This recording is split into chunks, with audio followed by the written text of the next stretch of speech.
बहू बनी मुसीबत। गांव माधोपुर में शशि बहन का परिवार रहता था। शशि का एक बेटा, बहू और बेटी थी। पति और बेटा किसान थे जो सुबह खेत में जाते और सारा दिन मेहनत के बाद शाम को घर लौटते। शीला भी घर में रहकर सिलाई का काम करती। शीला की बेटी भी बड़ी समझदार थी। वो घर के काम में माँ का हाथ बटाती।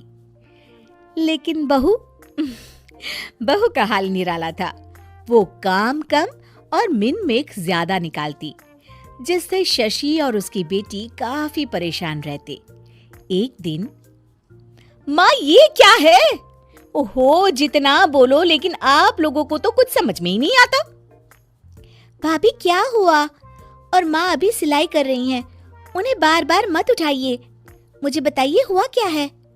ये देखो सोनम, दूध उबल रहा है और बस गिरने ही वाला है। वो तो शुक्र है कि मैं आ गई, वरना तो बह जाता सारा। अरे पर मैं तो अभी देखकर गई थी और गैस भी धीमी थी। हमेशा दूध सामने खड़े होकर ही उबाल दिलवानी चाहिए, ठीक है ना? सोनम को मेघा की बात पर गुस्सा आ जाता है, लेकिन क्लेश ना हो ये सोचकर वो चुपचाप वहां से चली जाती है और सोचती है कि वो कैसे मेघा को सबक सिखाए। एक दिन मेघा ने कहा, सोनम, अरे ओ सोनम, कहाँ हो? ऐसा कैसे कर सकती हो तुम? क्या हुआ भाभी? जब देखो परेशान सी घूमती हो।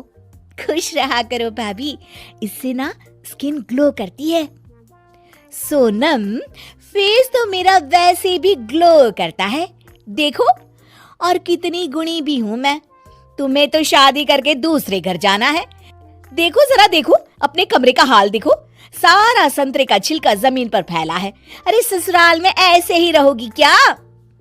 भाभी करना ही क्या है, वहीं पड़े पड़े सूख जाएंगे, फिर पीस कर पैक बना लेंगे।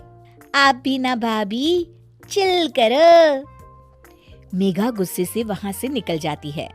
हर बात पर मीन मेक करने वाली मेघा एक दिन फिर चिल्लाने लगती है, माँ, अरे माँ सुनो तो जरा। अब क्या हुआ मेघा, क्यों चिल्ला रही हो? माँ ये देखो, देखो जरा ये कांच का कटोरा जिसे टेबल के किनारे रखा है। अरे किसी का एक हाथ लगेगा और ये गिरकर टूट जाएगा। तभी मेघा के कमरे से कुछ गिरने की आवाज आती है।